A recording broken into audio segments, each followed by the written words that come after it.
Welcome, everyone, to Dial the Gates, the Stargate Oral History Project. Podcast? Project? It's a podcast. It's a little of everything.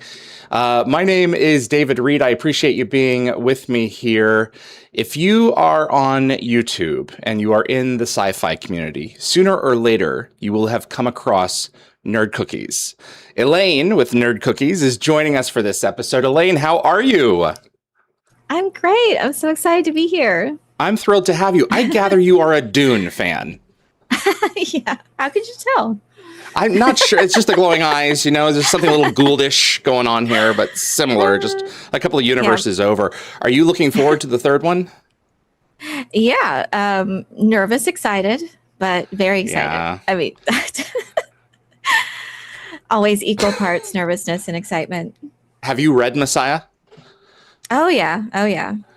I'm Yeah, super this excited to see this film adaptation. I love the Sci-Fi Channel miniseries version. Same. Yeah, Yeah. I'm a big fan of the Alec Newman run series on both of them on the Sci-Fi Channel. I didn't really love the fact that they combined Messiah and Children of Dune. I'm looking forward to a more fleshed out version of Messiah, but I'm curious. My concern is who's going to pick up Denis' work on Children, you know, and then God Emperor. I really hope that they don't quit here. Well, it looks like the children are making an appearance. I don't know, more than if you've seen the latest trailer. So I don't know. Kind of stay away from them. Okay, so Leto and Garma are going to appear? Uh-huh. Okay. Looks like interesting. Well, the teenage twins have been cast, so it looks like we may get some Children of Dune-esque elements in there. I don't know. Yeah. So they're doing basically the same thing. I understand now. Okay. So they're doing a lot of like what they did with Anya Taylor-Joy then. Just in terms of like casting what they would have done for the next one. Yeah. Okay. I'm thrilled with it. I think it's some of the more high concept sci-fi that we've been getting lately in terms of visuals. And I think they've largely been hitting the nail on the head about 94% of the time. Oh, yeah. Yeah, they've done a lot. Denis Villeneuve's done a great job at, especially when it comes to Paul Atreides' story, I think. Timothée Chalamet has just been fantastic. So, and with Duncan Idaho as well. He's one of my favorite characters. So, in that respect, I'm super excited to see. Can't get enough of Duncan. That's for sure. With he's that character. For those who don't know, he kind of is the anchor for the entire franchise, more or less. He's always he's in pretty much every book. I forget the number the number of books that he's in, but he's regularly like throughout the mythology. Yeah, he's the secret hero of Dune, I guess. Absolutely. How long have you been a Stargate fan? Oh gosh, since I was a kid. Yeah. And I was introduced, very little. My parents took me to see Stargate in theaters. Oh. And I didn't really register it. I was still pretty young at that time as far as like really understanding the nuances and everything. But I just remember the visuals, the concepts, and the characters really stood out. It's similar with Jurassic Park. I saw that when I was really little too. Okay. And I was like scared of the dinosaurs, but I loved the music, the characters, and the excitement, that vibe. And yeah, so I literally grew up with Stargate in my life and followed the show as it was premiering from that young age. And when it was eventually canceled, it was a Stargate universe. I really felt this giant void in my life because it was always been a part of my life before, having new Stargate stories. So you really followed it all the way through. Yeah. I loved it. Sci-Fi Fridays were my jam. Yeah, that was the thing for years, you know. SG1, SGA, and Galactica. There was primo television. That Alchemy was not ever really repeated. I don't think and I really miss it. maybe now something similar is going on with Apple TV, their streaming service. They have a lot of really good science fiction. I love Severance. Pluribus was interesting. Um, I'm talking about what was it? appointment television, like on Friday nights. Yeah, But yeah, they don't have that anymore. I agree that if I had to pick one, the Apple TV lineup would be a clear winner. Severance and Pluribus are my top sci-fi shows right now, along with From, which I inhaled last month.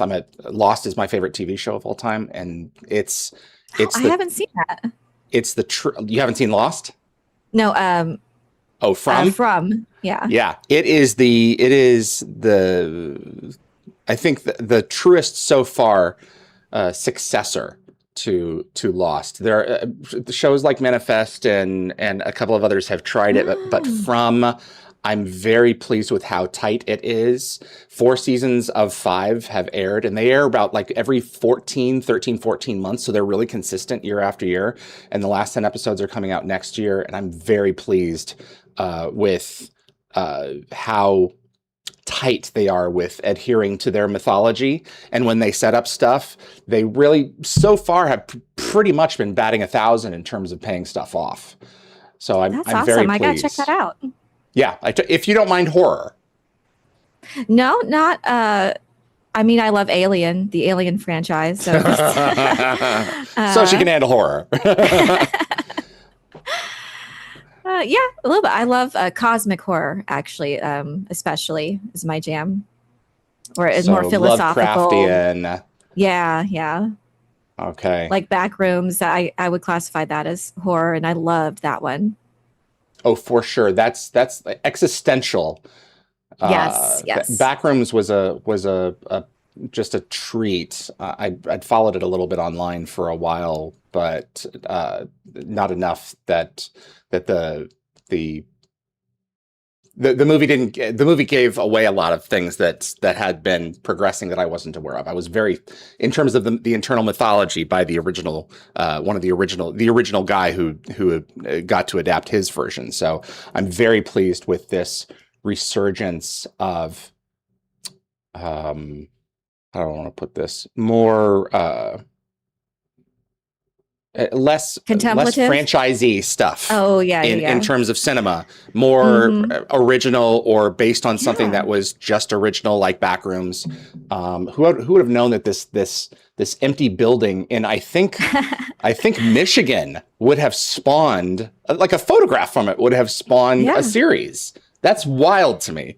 It really taps into something that I think we've all have experienced. It's almost like a dream-like. We've had dreams similar to that, and being in this endless maze, and just something that looks so ordinary, but there's something off. Yeah, turtles all the way down. There's something. I had an interesting conversation with, I think it was Jacob, one of my producers, and we were talking about what is so eerie about it is that for some people it's the possibility of being watched and being hunted. Yeah. And for other people, it's the fear of just the abyss of nothingness. And Backrooms resonates with both of those kinds of people, because one way or another, it's existential dread. Yeah, it actually reminded me a lot of Jaws and the first Alien film, of how your imagination is really what terrifies you the most. Because for a long time, you don't see the alien or you don't see the shark, and your imagination, your own fear and dread is just kind of causing that, making that horror.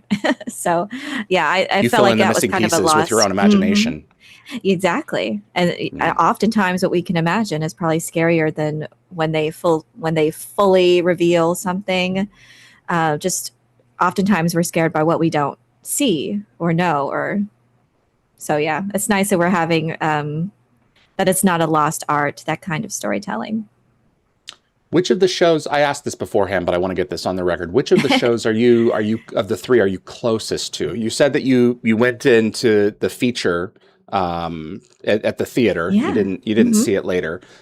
Which of these are you most attached to, and which of the characters is really uh, home for you? Is really home to you? The relationships. Oh, yeah, that's a great question. Stargate SG-1, I feel is my probably favorite show. It started all of this, really dove into the universe. I think the film did such a great job of just presenting this fascinating concept. And one of the reasons why I love Stargate is because it's so unique in that, unlike Star Wars, where it takes place in this a long time ago in a galaxy far, far away, or Star Trek, which is our own distant future, this optimistic, hopeful view, and getting to explore the universe that way. This was happening now, our present time. Right. We are able to experience traveling to other worlds and the wonders and dangers that could present. And I love that they just presented that as a concept, had a very contained story. And I instantly loved the dynamic between Colonel Jack O'Neill, and Dr. Daniel Jackson. And especially Daniel Jackson. He was so instantly likable. I loved his humor. And just their dynamic was so delicious. I just loved it. And they were all so different, but the chemistry just worked so well. And that's what continued with Stargate SG-1 and continuing those relationships, that chemistry of these different personalities traveling together or exploring the galaxy together and having all of those challenges and wonders and different things come up, these moral dilemmas, and how they would face these things together. And in our modern era, how we would handle experiencing alien technology or alien threats. I just thought that was so cool. And I love the way that the show was able to expand upon that, really dive into the richness that this concept was capable of. And yes, I love the dynamic between Jackson and O'Neill. Probably McKay is who I relate to the most. That's me. I don't know, as far as my personality and my point is, your point is pointless. I think I feel probably at most at home with him and his dynamic with the team. I love Atlantis. I love how they continue to expand upon these universes this universe with the different personalities. Just so great, and I just want more. I know, don't we of all? That. Exactly. That specifically. Yeah. If you have any questions for Nerd Cookies or myself, for those who are in the YouTube live chat, go ahead and get those over to my mods. My team is joining us today for that. So, what did you think of RDA and Shanks's adaptations of those characters from the feature? I watched Children of the Gods first, and then saw Stargate the next night. And it took me a couple of minutes to recognize that Shanks was not Spader, because I didn't know who Spader was yet. Yeah, he really embodies that. Yeah.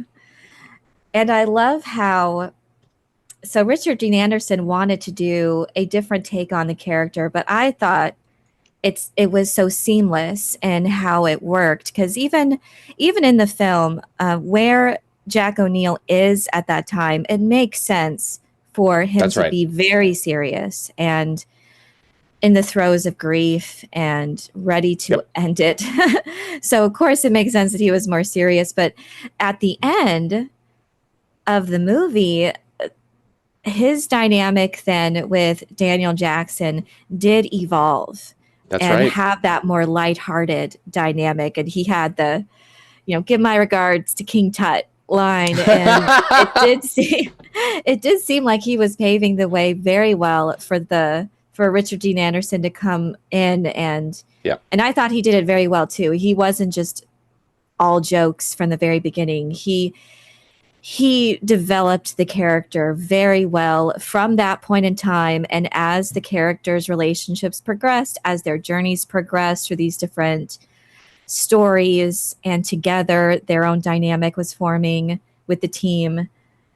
So it was very well done. I applaud Richard Dean Anderson from going off of what Kurt Russell gave him and paying respect for that, what he did with the character, and then making it his own, but in an organic way. When that felt really, it felt natural to the character to develop in that way. It was pretty seamless. Yeah, like Rick said, I can't do that hair for one thing, and Brad Wright told me years later, like there was no way that Rick could be. Can anyone? Doer. I don't know. Right. Kurt Russell. I know a couple of people who can pull it off, but otherwise, it's there's very Van Damme. That's right. No, there's something about that Alchemy, especially with that original team, that I don't think even Atlantis was ever really able to reproduce. It had its own energy and vibe, but those 4 originals for the first 5 seasons, there was just something about that particular. They filled different quadrants so well in terms of their personalities. Like everyone had a place to go. That the other shows, as far as I am concerned, did not reach as thoroughly. But also, having said that, Atlantis was only on for 5 and Universe was on for 2. But by like the 3rd and 4th season of SG1, and even largely into the back half of SG1, those characters are fully formed. It happened fairly quickly. Yeah, and with any new show, I still would have been lamenting the fact that back then we had 20 plus episodes that filled up a season, and a lot of them were bottle episodes, and that there was that through line of the grander story that would carry over. But that was just such a great format for characters to grow and get to know each other and develop that camaraderie that only comes with just time and facing all of these different situations together. And I feel like the audience too is on that same ride, that same journey with them, and we can't help but also form those relationships to these characters that are so likable and with their different personalities and what they bring to the table. I love that they have that all of the teams have such different talents and personalities and the way they mesh together. Yeah, different flavors. And that original team was so good. I mean, you had Daniel Jackson and O'Neill, and you had that, but to throw in Teal'c in the mix and Samantha Carter was superb. It just added this great mix of flavors in there and just worked so well. And I love how Atlantis continued that. Very different. I love that they brought McKay back. He was just so good to have. I loved him when I first saw him, even though he's annoying. Oh, even in 48 hours, you were sold on him. Yes, I did. Because it was so... his chemistry with Carter was so good that you just couldn't help but at least like their interactions, even if he was annoying. I can't help but wonder if Rodney would have been suitable for Atlantis had Redemption 1 and 2 not been in the mix, had it only been 48 hours. Because I remember the original announcement coming out, the original photograph with the 4 or 5 in the shots, and remember seeing McKay for the first time and thinking to myself, oh my God, I don't know if this is going to work. Because there was a chance that it just wasn't. And he turned out to be like Spock, kind of the exterior observer of the group, he's human, but he is he is neurodivergent and can definitely comment on a lot of those kinds of little quirks of humanity, as he is not fully embracing those characteristics.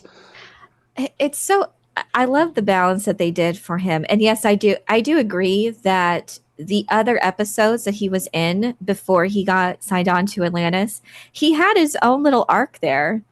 And I can't remember the name of the episode, but with Anubis, he came back, or Anubis was attacking the gate. And I think he came back for that. Yes, that's Redemption 1 and 2. Yeah. Yeah, that's what it is. Okay. And I loved that. Again, there was a little arc there and kind of smoothed out some of those edges, and we got to know more of him as the character. And I love those just a little bit of those flaws that are relatable, and there are still traits there that you admire.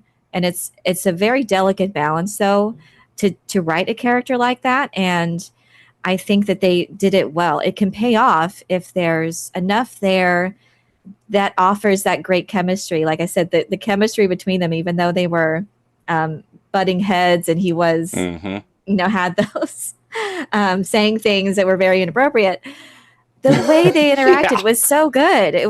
You just couldn't help but root for him to, learn more about the galaxy. And when he did, that did change him, and again offered a really delicious arc to watch as he interacted with other people, a part of a team himself, being in situations like these that he was looking at from a distance and so far removed from that, but now he's in it, and how that affected him. I really liked the journey that he went on, especially when he got to be part of the team himself in Atlantis. I thought that was great mix, or great part for him to do. And I love the different personalities, man. And sometimes there are ones that are going to be that a little, what's the word? Brusque. I don't know, just a little something to work on.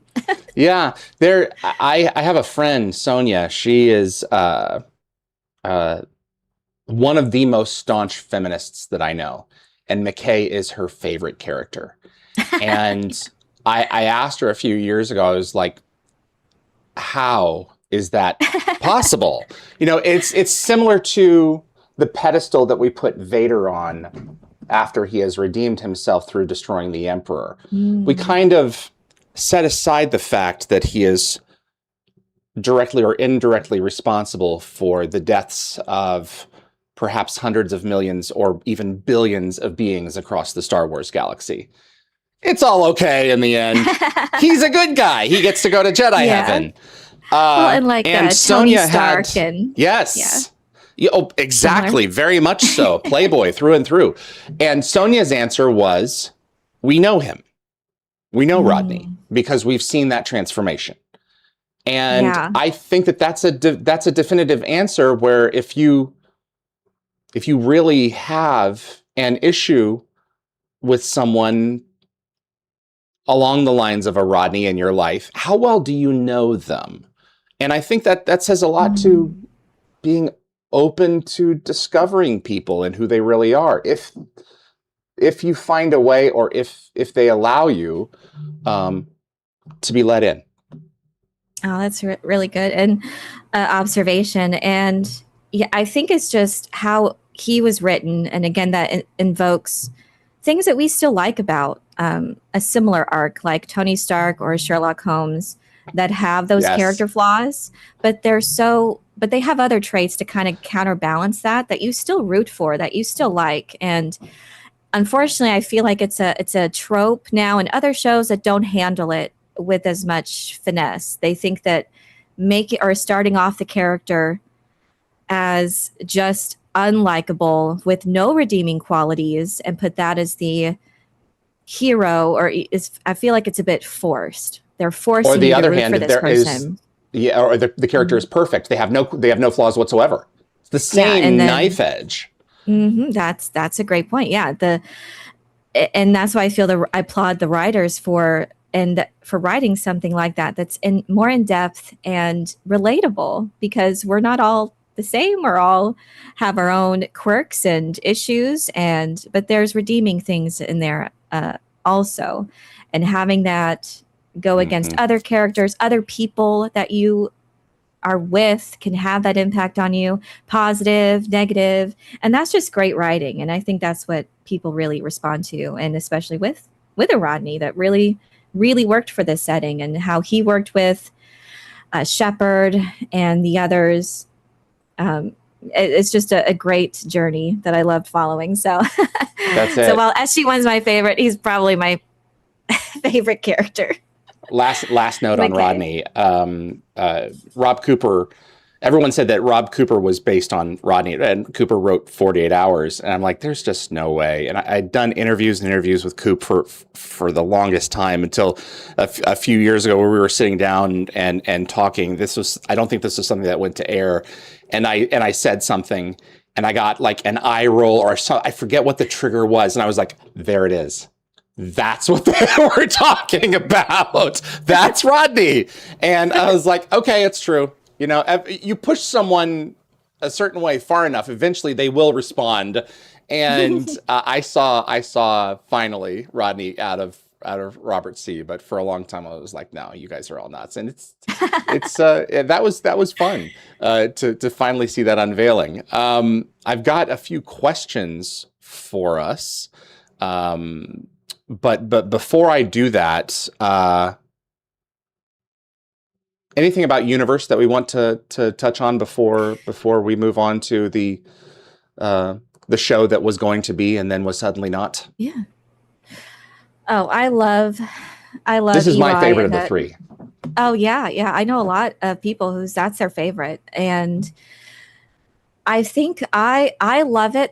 I think it has more flaws than I find in the other shows, mostly just about the interpersonal drama that was just a bit too much for me at times, which usually revolved around the communication stones. I wanted them to be separate from Earth. I wanted them to be completely cut off. Wow. And I felt like, yeah. And so it's just my personal taste in that. I loved it when they were just on the ship and facing its dangers, and the bottle episodes were so good. I love when they were traveling, when they were exploring that strange universe and the strange ship. And yeah, I think the drama at times, the melodrama, I should say, got a little bit too much for me. I just love the science of it, the adventure of it, and that's more what the Atlantis and SG-1 embodied. But Universe has such great characters and great stories in there, and was really coming into its own. The last 10 episodes are some of the strongest yes. sci-fi that exists. Yes, it was. Oh, the Destiny is probably up there with one of my favorite ships. The design is gorgeous. So the sequences, the sequences when the ship powers up through the sun, the star for the first time. It's so epic. Cool. So good. Every time it gives me chills. And yeah, I love Eli. I love Rush. They were the biggest highlights for me of that show. And I miss Eli. I still think about him. I still think about what could be. Yeah. And yeah, I loved how, and probably Universe is a really good formula to look at. That's what probably is the closest thing that a streaming platform would do for a show, in that it had mostly that serialized storytelling formula. I think the pacing would be a little tighter now, but other than that, largely more gritty and realistic. So I think that would probably be the closest that a streaming show, if it was going to be on a streaming platform, would look like. A serialized format with maybe a couple bottle episodes, and just tighter and I don't know, limited to maybe 10 episodes if we even get that. But yeah, I think it did a very good job at handling both serial and episodic.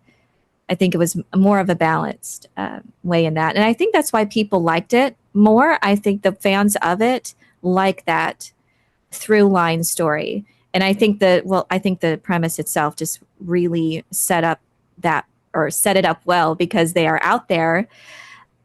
Their lives are hanging by a thread on this derelict ship, and who knows what's going to happen. Like, their fight for survival is the main premise of the show. And I think You that don't just even have the works very certainty of well. oxygen. Yes. Yeah, I think that works very well for that kind of serial storytelling formula. So yeah, I think that's it was a great way to go into the future for whatever was going to happen. Agreed. Yeah. My heart is still very much with Destiny. November 19th, 2025. We posted the announcement. And where were you, and what was your initial reaction? Oh my goodness. I Right? almost couldn't believe it. I couldn't believe it. And I was just over the moon because it was what we wanted. That's what it was. And the way the announcement happened of them reaching out to you and the folks at Gate World, Dial the Gate, that kind of marriage, and with who we wanted with it, Brad Wright, Joseph Malassi, Martin Gero. And I think, wasn't your first question, is it going to be a reboot? Yeah, that was the one that was designated for me to ask. Yeah, it is not a reboot. That is what my first question would be. Yeah. Absolutely. And you asked that question. And I just, it was everything that I'd wanted, I'd asked for, and to have that be the thing was incredible. I thought that we were turning a leaf, turning a page for IPs or adaptation and how they're handled. And yeah, I was really excited. And excited for the future. When I went and saw Project Hail Mary with my buddies earlier this year, this was before the cancellation, and it was an MGM Amazon product. I was like, this is the cloth that the new Stargate will be cut from. You know, this kind of whimsy, this little bit harder science, perhaps. The expense is not spared on visual effects and on casting and production, and all of it was going to come together. And then to be completely blindsided on 2nd of June with the information that came about was devastating. Yeah, and it's funny you mentioned Project Hail Mary. I've been following that I was following its production shortly after its announcement. And are you a fan of the book?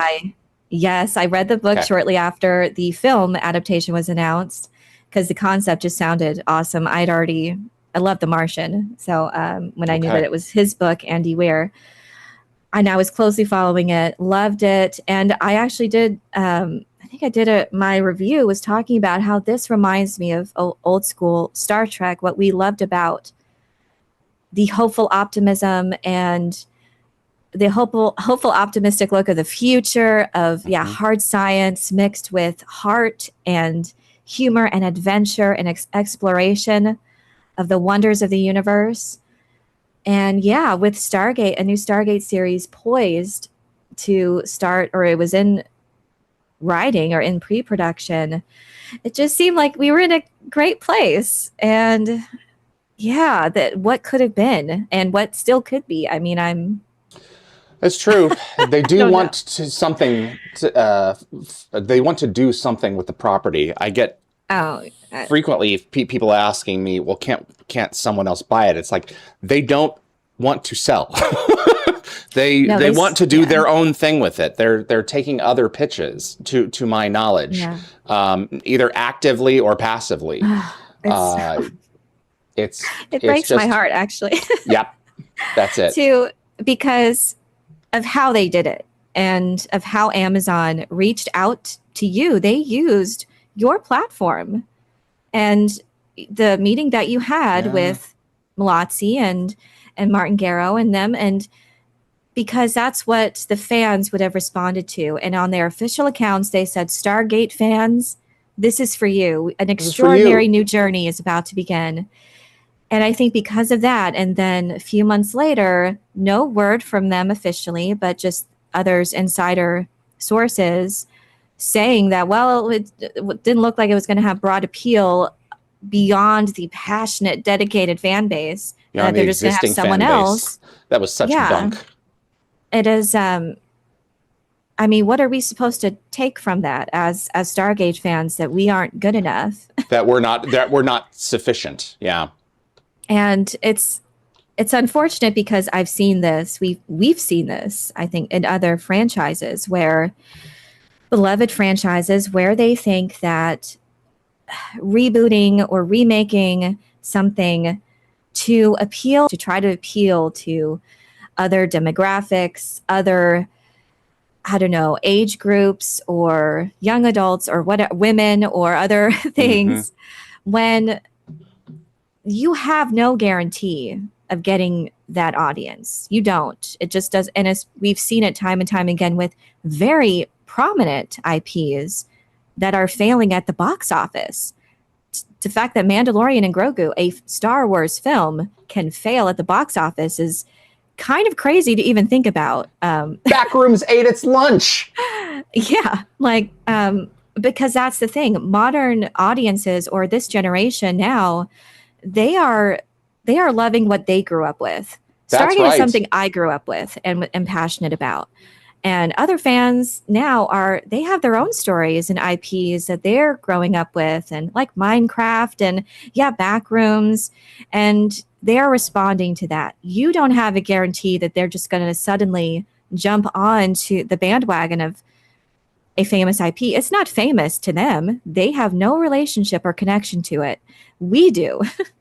And that's the thing. They're trying to appeal to someone that's just a thought, a concept. It doesn't exist. And you have no guarantee of them jumping on to it. You do have a guarantee, however, of appealing to Stargate fans that already exist, which is why they spent $8.5 billion. That's why it was worth so much to begin with. It was one of the jewels in that crown that Amazon picked up for a reason. Yeah, that we're the ones that made MGM so valuable. And unfortunately, I think they just don't view us like that. They view us as, or they view canon, those who like canon, as an obstacle to overcome. It's too much work. We're just going to start over. And we don't want that. We want to continue. And it's not like you have to do a Stargate universe sequel series. You can just take a small corner of this IP. The possibilities are endless. Your only limit is your imagination. You just have certain boundaries when it comes to lore and canon. But apart from that, I mean, you can just pick a small corner of the universe and tell an amazing Stargate show if it adheres to the heart, the humor, the adventure, things that made Stargate so special. And it's a simple formula, but we're here. We are here. You just have to. We will give you our money if you give us what we want. That's right. Looking at Facebook and X and these other social platforms in terms of the response that has been happening now for almost 2 months as of tomorrow, the response is the word. What has been your reaction to this? How this is not ebbing? Yeah. No, it's wild. I mean, I can speak for myself when I say that I will not forgive Amazon for what they've done. It's almost treacherous. I mean, when Sci-Fi, when they rebranded to Sci-Fi with a Y, and they were clearly pivoting away from science fiction and canceling one by one all the Stargate shows and prioritizing cheap reality show and WWE stuff and ghost hunting shows, cheap content. They didn't care about science fiction anymore. We didn't have our Sci-Fi Fridays anymore. That really, that stayed with me for a long time. I stopped watching the Sci-Fi Channel altogether because I was so burned.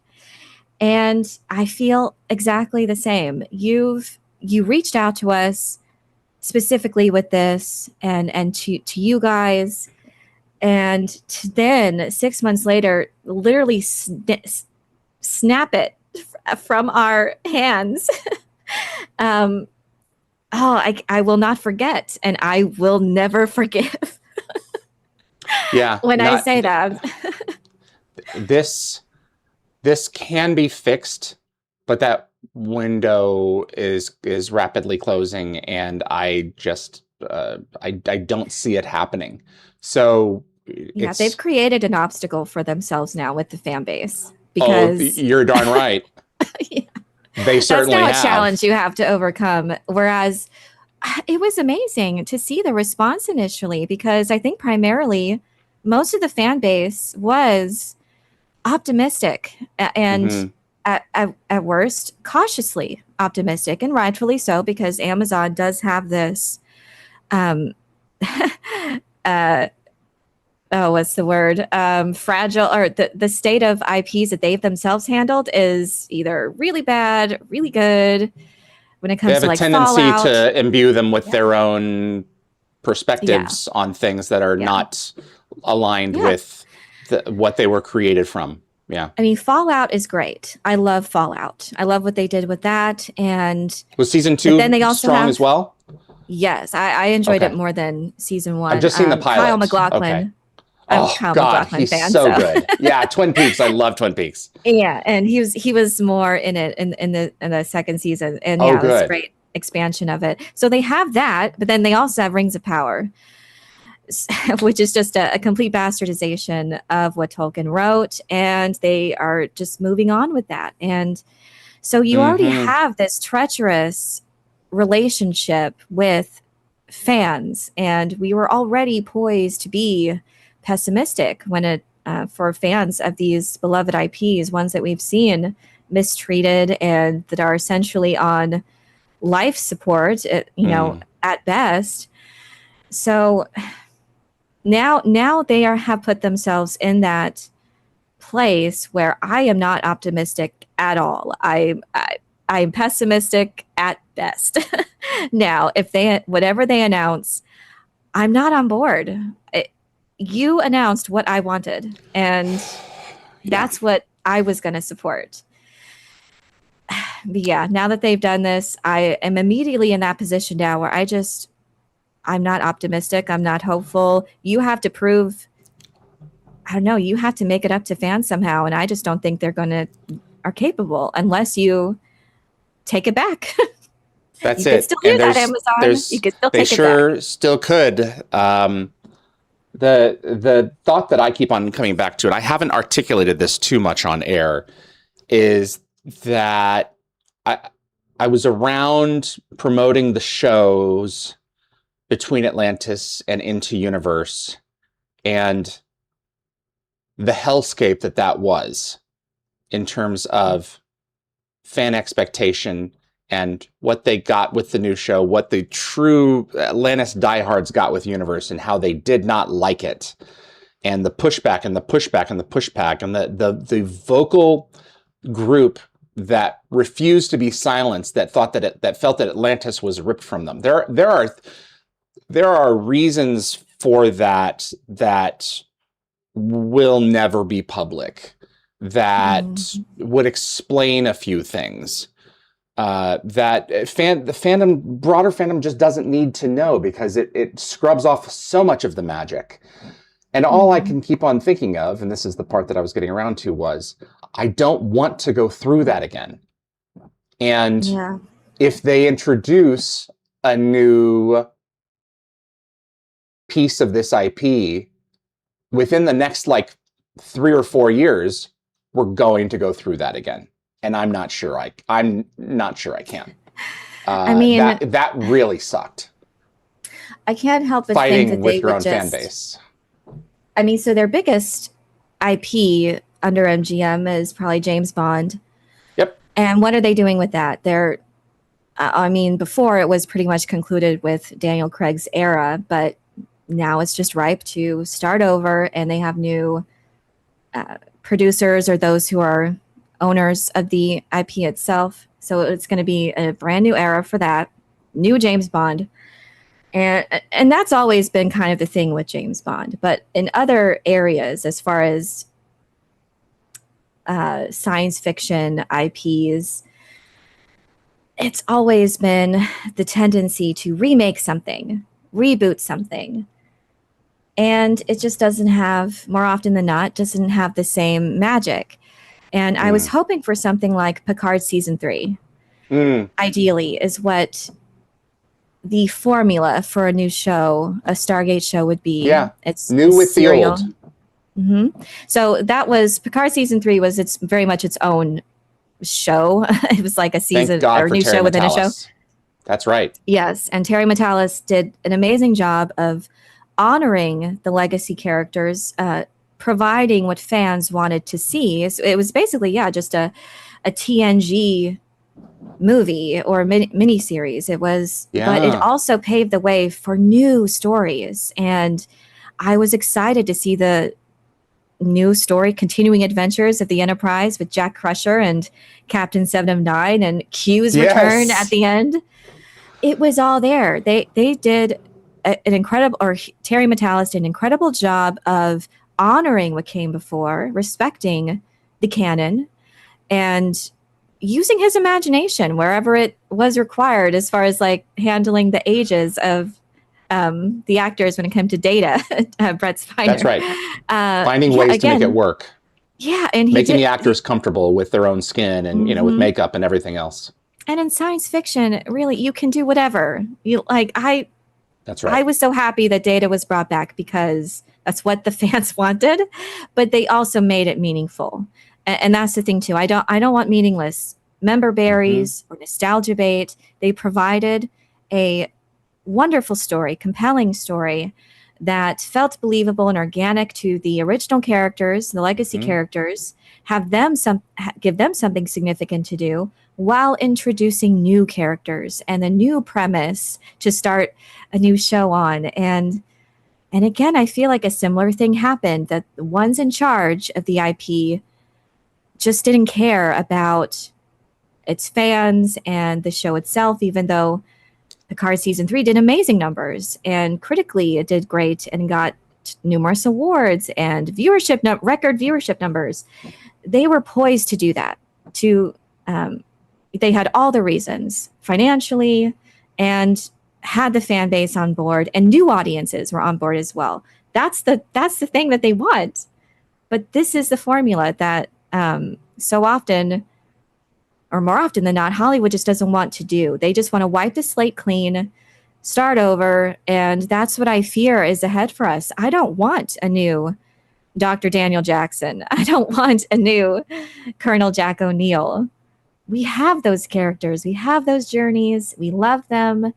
I wanted to go somewhere new characters while honoring what came before. And that is just so, you can do that. You can respect what came before and still have new stories, have new characters, and move forward. And I just don't understand why this is continuing to be a thing when it's such an easy layup to do.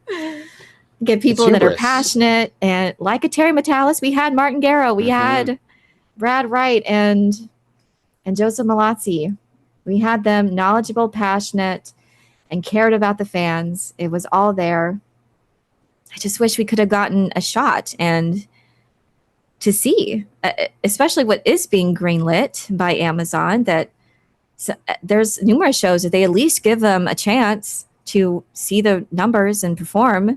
That's the thing. That's the argument that was so hard for me to swallow.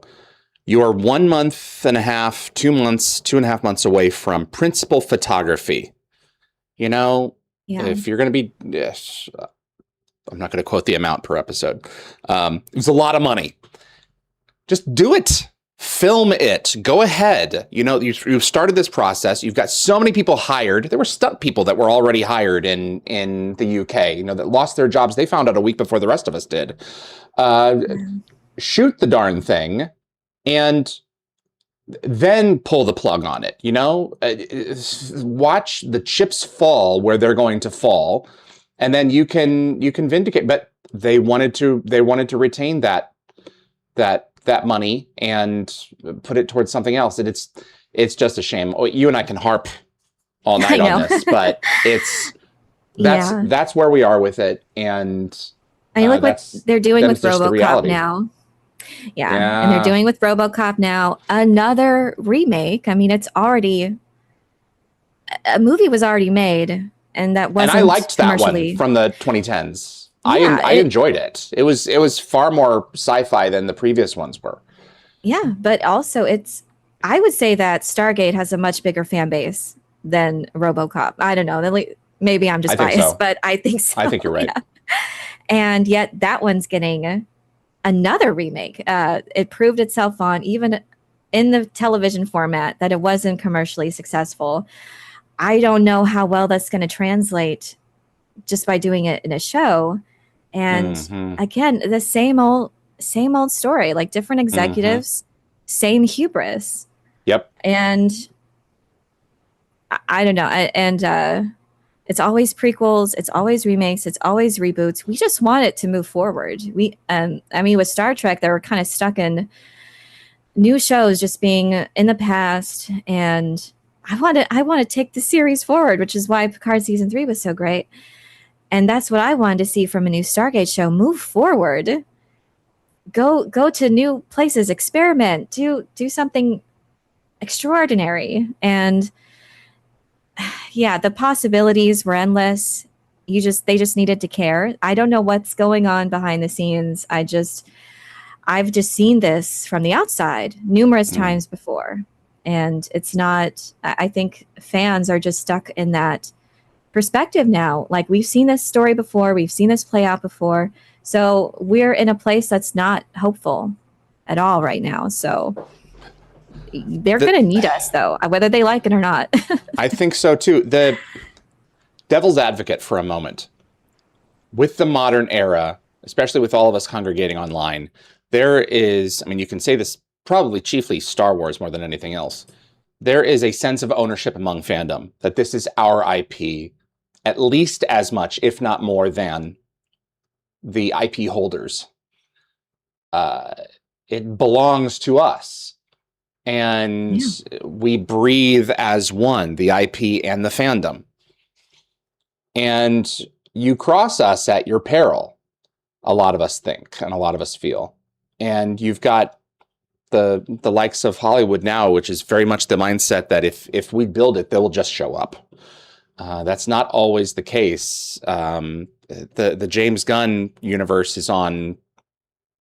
Oh yeah. It may be a house built on sand.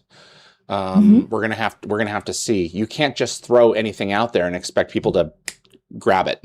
That's not how it works. So and the opposite is true. We see Spider-Man doing incredibly well. Look what happens is it when now? I haven't looked at the numbers for it yet. Oh, it's gonna pass Endgame numbers. Pass Endgame numbers. Yeah. It's broken records already. I mean, I don't know when adjusted for inflation. I don't know, but it's doing very well. Absolutely. So it's going to clear $1 billion easily, very quickly. Okay. Yeah. And Spider-Man always does well because they've always tried their best. They've had some hiccups before, but primarily people have come to expect a good story, a good treatment of the character. And I recently saw it. It was amazing. Okay. So we will support the things that we love if you continue to shepherd it and respect it. And I mean, from a commercial standpoint, it's so easy. It's such an easy layup to just write something compelling and that the fans would love and embrace. And because you write something good and other people can join in too. That's the thing. When you write something well, not just the fan base will enjoy it. Others will come along as well. And that's why it continues to be like Spider-Man has like crossed generations because of it's primarily been really good writing, really good treatment of the character. So that's just all that we have come to want. And yes, we do expect it because this is something we care about, that we've supported throughout our lives, and it means so much to us. And we will support it. You just have to do your job and give us something to support that we will love and embrace, and we will be there. We will happily give you our money and support it and subscriptions. It's often too many times it feels like it's a contentious relationship when it should be on the part of the studios should embrace the fans. Mm-hmm. And oftentimes it feels like we're seen as an obstacle to get rid of so they can chase another audience. And that's the vibe that I'm getting now with this, that we weren't good enough. And I think Stargate in particular, I am familiar with lots of different IPs. I have lots of of stories that I love. And Stargate in particular is, I would say, one of the most loyal, dedicated fan bases. It's something that even Variety commented on in their coverage. So even the mainstream media knew. That's right. Someone at the San Diego Comic-Con party that we had the previous episode, I can't remember which one of my guests said, but there are very few middle of the road Stargate fans who just kind of are casual Stargate fans. That most of them are very dedicated to it.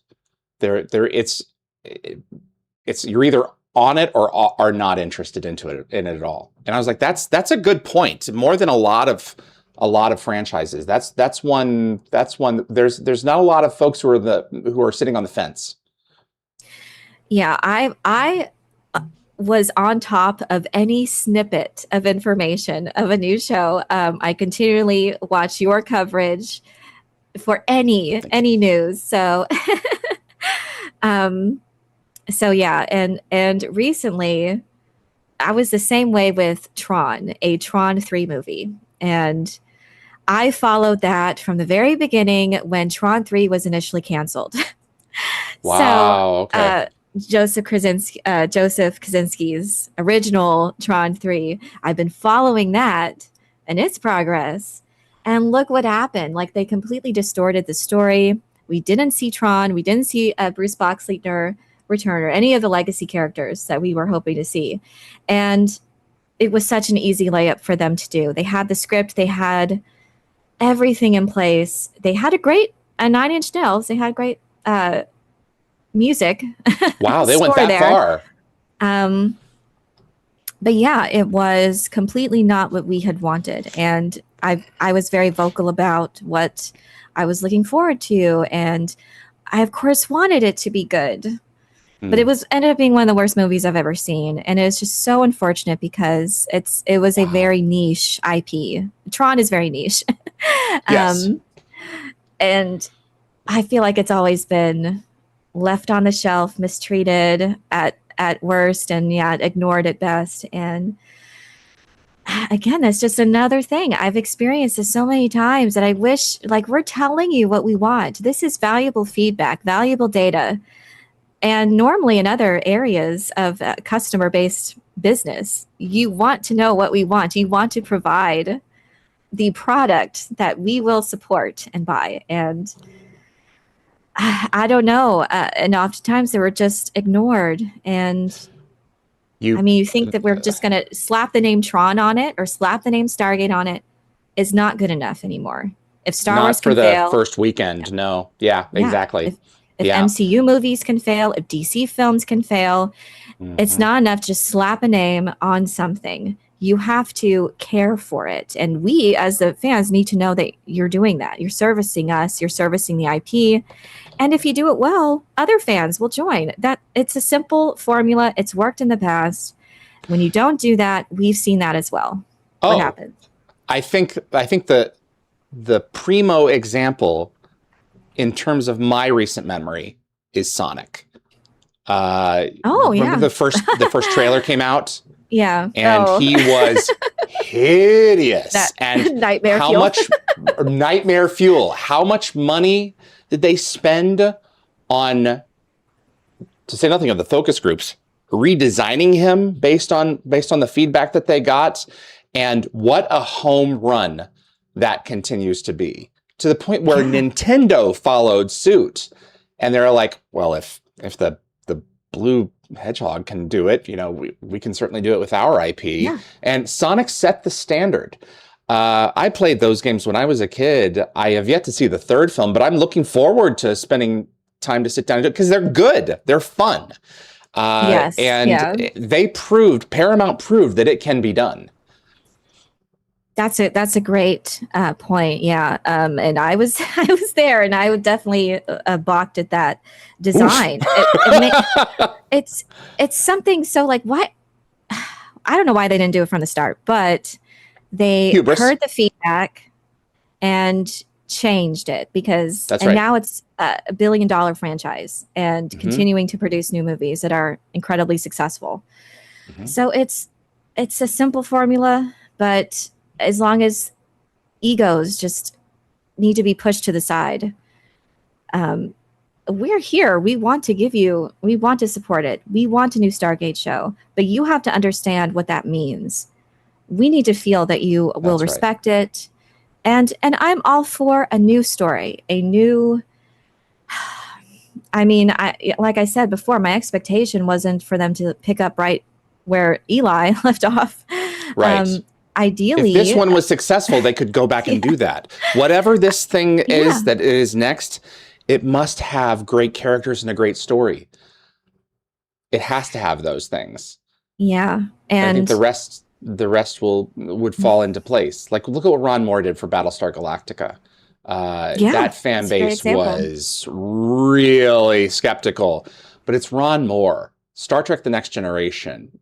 The things that he couldn't do with Star Trek Voyager when he was working with Brandon Braga, he brought into Battlestar Galactica. So we got what Voyager lost, Battlestar gained in tremendous quality. So yeah, that's a great example. And it's not like he didn't take risks, but for sure. I cite it all the time that when I think it was the miniseries that premiered first, those 3 episodes, and right away you could tell the respect was there for the IP itself, and it looked and felt like Battlestar Galactica, even with the changes with the Cylons. And again, I feel like it pushed it forward. It wasn't trying to redo the original series, but it kept what made it Battlestar Galactica, which is the important thing. And it made it more relevant. Yeah. But even then it's timeless. I would say that those stories continue to resonate because it was done with creative drive. It wasn't just Starbuck wasn't made a woman just because we need more female or female demographics or to appeal to women. I feel like it was how she's written still feels like it's Starbuck. And I feel like it was the substance of the show. Yeah, it was just done with such artistic integrity. Not just I could feel like it wasn't just to check a box or to try to do this for demographic sake. It was incredibly well written and worked. I mean, it was just when the storytelling is compelling and interesting, that's what's most important. And coupled with what's just as equally important is respect for what came before. And I always felt that respect for these characters, respect for the IP itself was so apparent. And I need to feel that. And right now I don't know. I'm not going to be in that position. If Stargate if Amazon announces something new, I'm not hopeful. And it's definitely, they've put themselves in a very contentious relationship with us now. Whereas, what I want from any new show is just respect what came before. You can experiment. You can do, I wanted to expand the world. I always wanted that. If you're going to have a new show, have it be meaningful, have it mean something, enrich it as you expand. And that's, I don't know. I don't feel like that's a huge expectation to have when we've seen it done before. We've seen it done incredibly well before. And I feel like the fans would have been on board if the respect was there for what makes Stargate so special, and respect the canon as far as don't tread and don't bastardize what came before, don't ruin what came before. move forward and develop your own characters and new journeys. And if they're compelling and feels like Stargate, we'll love it, and new fans will love it too if it's well written and interesting. We'll I mean, find room Fallout's for it. doing very well, and I would say Fallout doesn't really. Fallout's an interesting fans case. Can love it. Yeah, that's a big enough universe where you can tell stories inside that universe that don't step on other things. It's not like the Stargate where, well, only one of those things really basically to a star system. So yeah, there are rules, and that's the thing. I feel like a lot of writers or creators don't like rules, or they view it as an obstacle or challenge to get rid of and overcome. But honestly, that's what makes these worlds so fascinating. And I think with Fallout, as long as they adhere to the basics of the world setting and what makes it feel like Fallout, a Fallout story, then they'll respond to it, and they have responded, and new fans have joined too. So you also have your own precedent in-house where that can succeed. And they had Todd Howard as executive producer, and Jonathan Nolan, who's the creator. Like, he's huge fan, and that's just. I thought that also would be what we were going to get with Stargate in this, and how they announced it and what they intended to do with it. So, I wish we could be just gushing over a new Stargate show and its possibilities. Instead, we're kind of like, it's really depressing. Here we go again. I've got some fan questions for us both, or some viewer questions. Let's do it. Are you good on time? You got a few more minutes? Sure. Mm-hmm. Okay. Matthew Hammond, do you think executives have problems with Stargate because it has a sense of positivity and not the existential dread with no redemption found in modern television? Depends on which version of Stargate we're talking about, but yeah.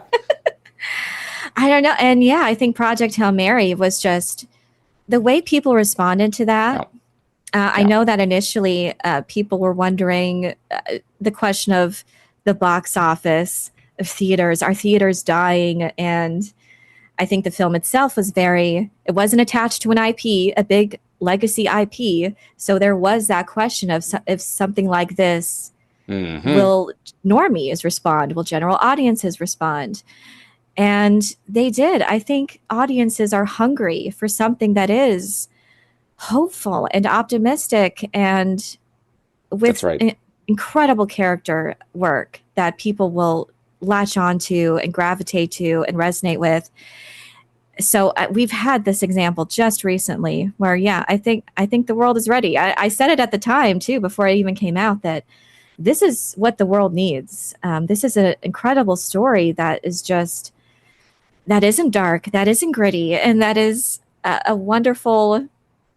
It just gives you a great feeling when you're done, when it's concluded.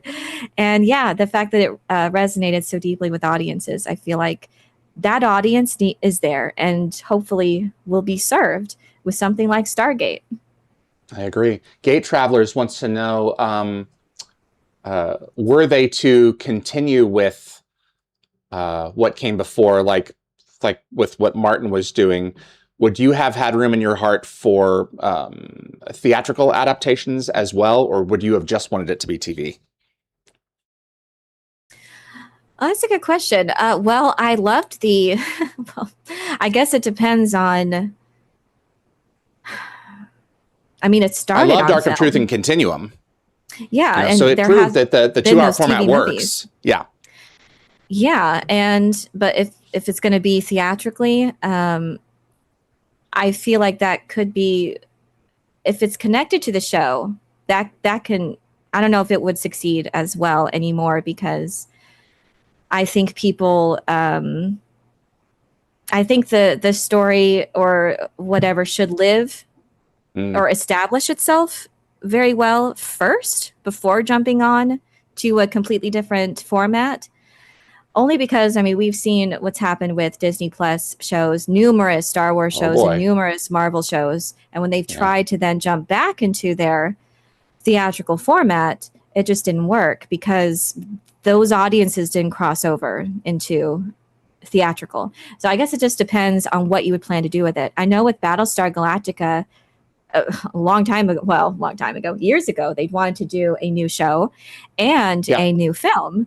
And I think if they're separate, that could work better. But if they're connected very deeply, I don't think especially if it's on streaming and jump pretty quickly onto theatrical, it may not translate as well anymore. You'd really need to long establish the show first before going on. But I think a Stargate film, I mean, I don't know what they would do with it after all that we've done so far. Where would it it's fit? Lived on television so long that I don't know.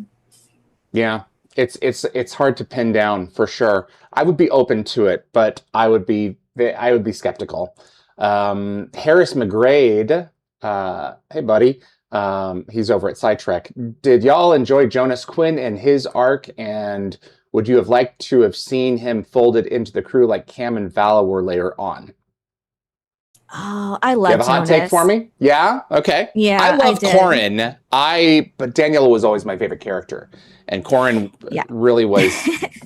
that was the same quadrant overlap. Oh, it was... What an incredible time for television. Even though I was incredibly devastated with Meridian and what happened with Daniel. I love the way they handled it, though. That still leaving the door open. And I think Jonas did that season actually as a whole is incredible. And Jonas, his dynamic and incorporated in the team that is in mourning and in grief worked surprisingly well. And there were some great stories in there. And I think Jonas fit in quite nicely. I would have loved to have seen him again. For sure. I think I loved his personality. He was unique and really came into his own in that character in such an emotional time. Tumwater Troy wants to know, does David feel betrayed by Amazon for asking him to be involved in the announcement? And then, like, I guess having getting taken away. I don't feel betrayed because one executive producer or one oh gosh, what am I thinking of? One VP authorized Stargate 4, and then another VP came in and took it away. Disappointed is the word for sure. It was so cool to be part of that. And I told this to a buddy of mine. I didn't really appreciate, I appreciated being part of it, but I didn't appreciate it as much as I did when it was no longer happening. Mm.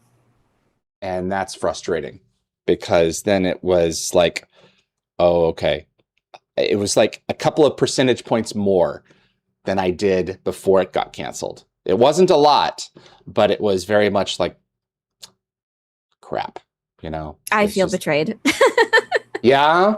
But that's just me. But I think it's because of you do such an amazing work. And I think just the way I feel like maybe I feel betrayed on your behalf, maybe almost.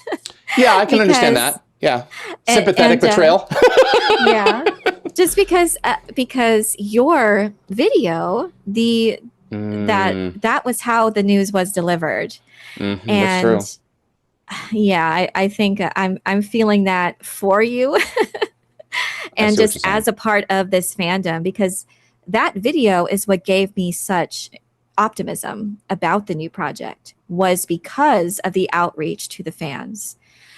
And so, yeah, once that was how they're doing it now, and maybe it's post decision as well, that the betrayal feels more potent to me because we haven't gotten any official statement from Amazon. It's been silence. True. Yeah, that's a separate issue. I think that's kind of feeding the flames of that. Boy, that's the truth. That is absolutely the case. Lockwatcher wants to know, have you ever attended any cons? Any interesting stories? I haven't. I'm not a big crowds person. Okay.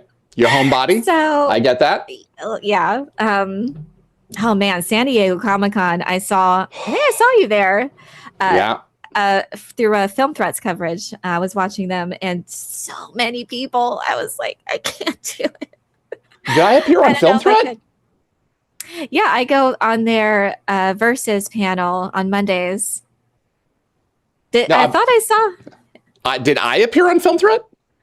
I thought he was like live streaming Oh, through no, the all. Oh, okay. They must have. He said that he wasn't filming live then, but I did pass Chris Gore while he was, I think, at the Marvel booth. I'm gonna have to go and check then, because yeah, I didn't think that I got on camera. Very brief. He was like going through. Oh, and he okay. just Wow. said, hey. Okay, I'm gonna have to go and check that out. Okay, so they used that footage then. Very good. That's really cool. Awesome. Yeah, just very brief. I'm like, hey, I think that's David. If you ever get a chance, I don't know about San Diego Comic-Con, but if there are a couple of Stargate events that are coming up that are very small, that I would definitely recommend. That'd be more my speed. Yeah, there's one that's going to be in the UK next year called Follow the Yellow Gate Road, and it caps off at like 150 people. It's very small, and there's some nice names that are going to be announced fairly soon. So yeah, oh, that's awesome. Maybe one day. Absolutely. A couple more, and then we're going to let you go. Raj wanted to know what specifically were you hoping to see in Martin's Stargate series? What if you had to pluck something down? What was something that you were really hoping would happen? Let's beat this horse dead. Yeah, I again before I wanted something to new team. I'd say I wanted to explore maybe a different portion of the galaxy. You know, new villains, new threats, new technology. So I didn't, and eventually I wanted it to hopefully reference or incorporate into the story Eli and the Destiny to find out their fate. And we don't leave our people behind. It's a big deal with Stargate. So I think that would be cool if it would have eventually incorporated into the lore gradually for something like that. That would have been led to a really cool arc, and with having to do with the Destiny and Eli and the crew. But for the first season, maybe I was thinking something that's really well establishing the new team, a new threat, and hopefully we'll see if there's a dynamic of letting Earth at large know. Because I feel like I don't know how you could keep that a secret with the Atlantis. Oh, you're talking disclosure. Yeah, disclosure. Yeah, sooner or later, disclosure is going to have to unfold. And like Brad Wright said, really you can only tell that story once in the same universe. Yes. I think that would have just been a really cool prospect to discover. But at the end of the day, just what makes Stargate, which is a team filled with different personalities and incredible chemistry, exploring the galaxy, exploring new planets, new threats, new aliens. That's what I was hoping for. And then to eventually have this really cool arc with the Destiny, I think that was my my hope. Absolutely. Let me see here. Well, the last question here, Stargate Seed. Elaine, have you read Captives War, The Mercy of Gods? Great sci-fi to be adapted into television. I have not, but that is on my reading list. So that's the new book list or new book series from James S.A. Corey. I haven't finished the Expanse series yet. Okay. So I'm in the middle of that. I think the third book in that series. Have you watched The Expanse? I have, but I haven't finished it. It actually took me a while to get through the first season. I actually started it and wasn't really into it. Okay. Yeah, I've not seen it yet. The book is so good. That first book is so incredible. And I do think it helped me to jump back into the show because I know about how rich the universe is. And like I don't know. I was surprised that the show ended up being slower paced and interesting choices that they made. I feel Really? like the book was just more action packed and dynamic and compelling. So I still haven't finished it yet. So I'm still on my Expanse journey, but yeah, I'm really, it's definitely on my reading list for the Captive War series. Yeah, I'm not familiar with it. I'm gonna have to go and check it out. I'm so behind on so much television right now. It's kind of wild.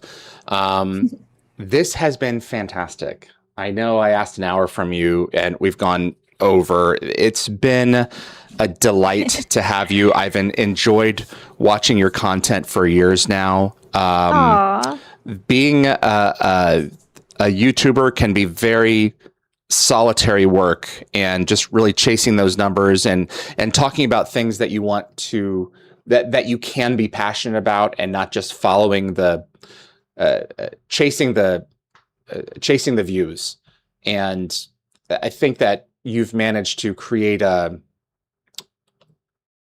very optimal space where you can share your fandoms and be delighted in them and communicate those to your audience. And I think I look at your channel as something that I hope that I will one day be able to obtain in terms of an audience. But I think ours is just a little bit more niche in terms of Stargate. So you've really struck a balance, and I applaud you for it, and keep producing. Oh, that just I'm blushing.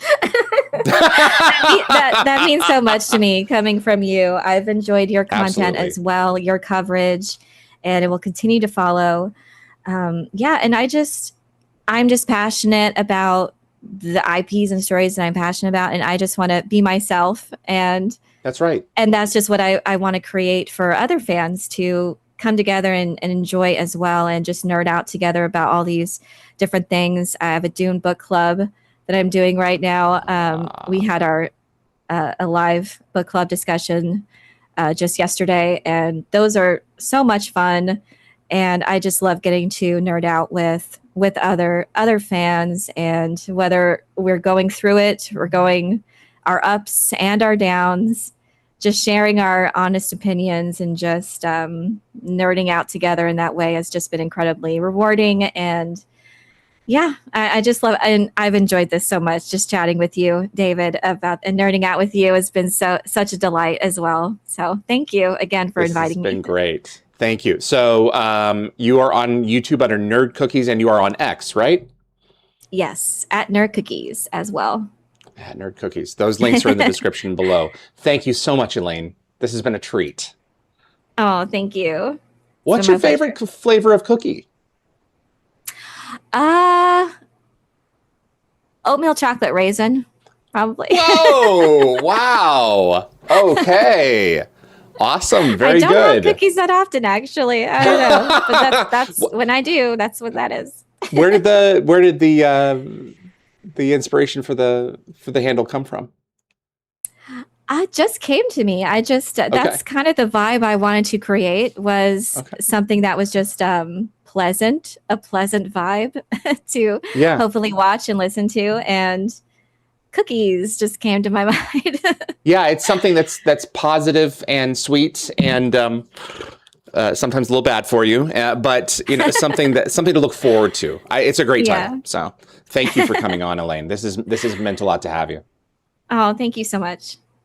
I'm going to go ahead and wrap up the show on this side, but I will be in touch. Okay. All right. You take care of yourself. Bye-bye. There we go. Bye. That is Elaine over at Nerd Cookies. My name is David. You're watching the Stargate Oral History Project. If you enjoy this franchise and you want to continue to see more content like this to be produced, please give us a like. It does help with the show. And if you enjoyed what you saw, or you have something to say about what you saw, commenting really does help. It's the more that folks comment, the more that the show continues to carry itself forward. So it means a lot to me that you would consider doing so. My patrons, I've been so humbled this year by my patrons who have continued to support me over the past several months since I initially reached out this past spring asking for help. It was not my intent to create a show that was financially supported by my audience, but it came down to that, and I was just so thankful to see the response from so many fans who have really made me buoyant again and have enabled me to carry out the work that Dial the Gate and Stargate fans deserve, but that Dial the Gate was intended for. So we've got a lot heading your way, and not just, you know, on the Michael Shanks front with that podcast that's in development. So that's certainly exciting, and we'll be talking more about that as we go further along into the year with Michael to create that companion YouTube series. Raj, Lockwatcher, Marcia, and Anthony, my mods, thank you guys so much for helping to make this episode possible. This is a show that cannot be done alone, and I'm just so thankful for all of you guys. Thanks to Matt Eagle SG Wilson for his credit sequences, along with Venture Pictures and Bryce Orrs, Frederick Marcoux at Concepts Web, who keeps dialthegate.com up and running, and my whole team. Just thank you guys so much for making this possible week after week. My name is David Reed for Dial the Gate. I appreciate you tuning in, and I will see you on the other side.